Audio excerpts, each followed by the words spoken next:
What's up, guys? Today we're talking about inconsistent Pokemon. First, let's define that. An inconsistent Pokemon is a Pokemon that is frequently unable to perform its role in a game. Note that this does not mean it doesn't perform its role, but it is actually unable or very difficult for this Pokemon to do what it's supposed to do. Well, what's the difference? Suppose the breaker on your team is Choice Specs Kyurem. In a game where your opponent ends up sweeping your team with Dragon Dance Roaring Moon, did Kyurem break? No, but it still technically could have. It certainly wasn't unable. How about when you're facing a stall team with a Blissey? Well, now your Kyurem is unable to break. You still have a chance with Lucky Freezes, but probably your Kyurem just won't be able to perform its role of breaking this game. Pokemon can be unable to perform their role in other ways too. A Moltres may be your great Tusk Switch-in, but your opponent could be running Stone Edge. For this video, I'm going to be focusing on offensive inconsistency. The reason for this is that defensive inconsistency is usually unacceptable and doesn't have workarounds. If a defensive Pokemon frequently isn't walling what it's supposed to wall, it sucks and you shouldn't be using it. Obviously, with Terra and weird sets, a Pokemon won't be able to wall everything it's supposed to all of the time, but if your defensive Pokemon is frequently failing you, there's no way to team build around that. Offensive inconsistency, on the other hand, is a lot more workable. I just told you that Choice Specs Kyurem is inconsistent. If you face a Blissey, you're toast. That's not the only core that makes Kyurem ineffective either.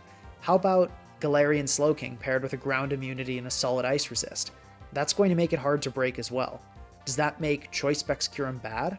Absolutely not. The two main categories of offensive inconsistency to focus on are inconsistent sweepers and inconsistent breakers. Before I get into how to build around and use inconsistent Pokemon, let me give some examples of consistent and inconsistent Pokemon. Let's start with breakers. Some consistent breakers would be Ogerpon Wellspring, Choice Band Hoopa Unbound, and Flame Orb Ursaluna. None of these Pokemon can be walled long term by almost anything. They won't always break, but you'll never experience a matchup where you're unable to break.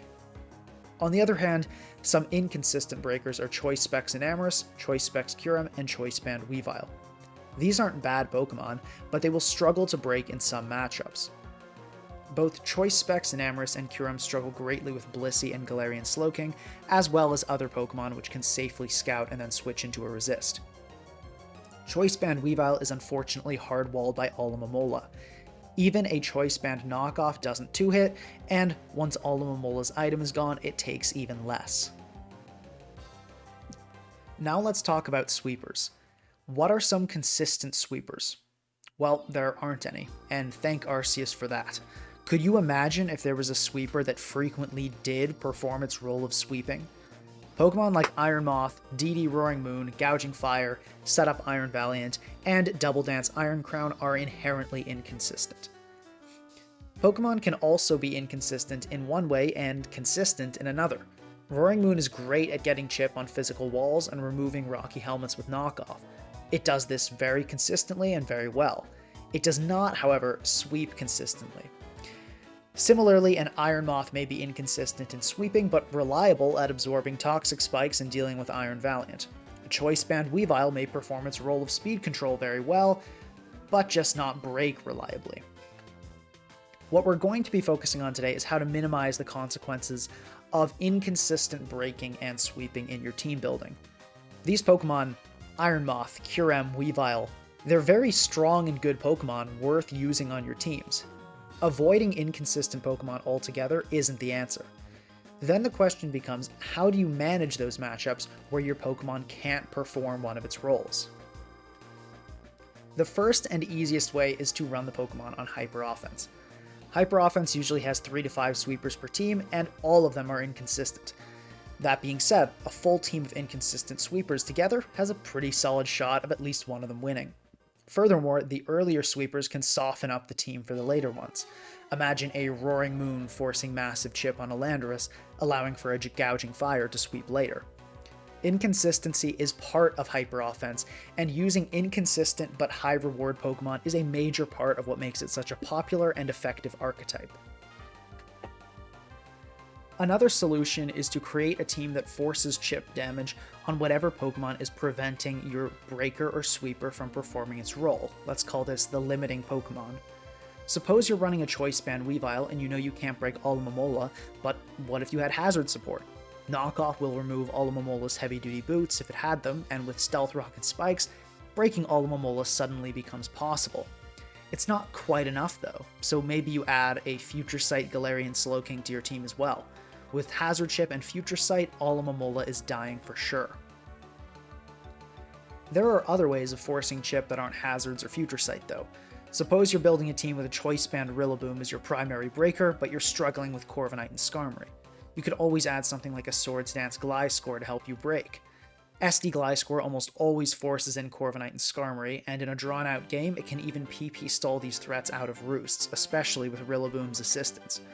This solution is particularly effective with sweepers, especially sweepers like Gouging Fire, where you choose what you lose to. Let's say you're using a Terra Poison Gouging Fire with Breaking Swipe. This set is great against Gliscor, but loses to Zamazenta. So you could pair it with the Kingambit, which reliably forces it in and chips it. The third way to minimize inconsistency is to ensure your team has very good switch-ins to Pokemon that make your team unable to perform its role, those limiting Pokemon. For example, if you're running a Choice Specs and Amorous and you know you can't break past a Galarian Slowking, you could pair it with a Protect Heatran. This will ensure if you end up clicking Moonblast into Slowking, you can get Heatran in safely, set Stealth Rocks perhaps, maybe fish for burns with Lava Plume, and if Future Sight is used, you can safely protect on the turn it hits. Before I go over more ways to minimize inconsistency, please remember to subscribe, like, and leave a comment if you're enjoying the video. The fourth way to minimize inconsistency is to consider the playstyle of the Pokemon that makes your Pokemon unable to perform its role. Make a team that counters and threatens that playstyle so that even if one of your Pokemon is less effective against the opponent, you'll still have a good matchup overall. Let's go back to the Choice Specs Kyurem example. It can break almost anything, but it can't break Blissey. So what do you do against a stall team? Well, you acknowledge that Kyurem can't break and focus on other anti-stall measures. This could be just another breaker, like Ogerpon Wellspring. It could mean Hazard Stack paired with strong knockoff users. It could mean offensive Pokemon with Taunt. There are a lot of ways to beat stall. And how often are you going to see Blissey outside of a stall team? Not very often. Another known inconsistent Pokemon is Sinistcha, which struggles greatly against Roaring Moon. So, you can make sure your team has a good matchup into Hyper Offense and Sun if you're using Sinistcha, since you almost never see Roaring Moon outside those two playstyles. This solution won't work for everything though. If the limiting Pokemon is something like Kingambit or Zamazenta, it could be on almost any playstyle, and you'll have to utilize the previous two solutions. Before we continue, I want to clarify that these solutions are not independent of one another. They should be used together to minimize inconsistency. Forcing chip on limiting Pokemon, having good switch-ins to counters, and considering common playstyles of limiting Pokemon should all be used on your team to limit inconsistency, if possible. Now, let's go over some warnings. There are other methods to minimize inconsistency that I haven't mentioned, and they suck. The main one I want to address is lures. This is when you try to bait the limiting Pokemon with some strange set or tech, usually crippling it severely or one-shotting it. To illustrate this point, let's look at that Choice Specs Kyurem example. You can't break Blissey, so here's an idea. What if you ran a Choice Specs Darkrai with Focus Punch alongside your Kyurem? That would deal enough damage with Choice Specs Dark Pulse to eventually lull your opponent into switching Blissey in every time, and then bam, Focus Punch. This is an example of a bad lure. Might it beat a stall team once or twice? Sure. But there's so much that can go wrong. First of all, Focus Punch only does 53 to 63% to Blissey, assuming it hasn't used Terra. That leaves Blissey healthy enough to heal, and now your surprise factor is gone. Secondly, what if your opponent decides that Clodsire is the better switch-in for that one turn because they fear getting tricked weird choice item? And most importantly of all, Focus Punch is going to straight up suck in 90% of games. Focus Blast is a much stronger and better alternative than Focus Punch, and it's better at hitting anything other than Blissey. Another example of a bad lure is slapping Terra Blast on random Pokemon. You might say, oh, my team is weak to Ogerpon Wellspring. No problem, let me slap Tera Blast Poison on my Primarina.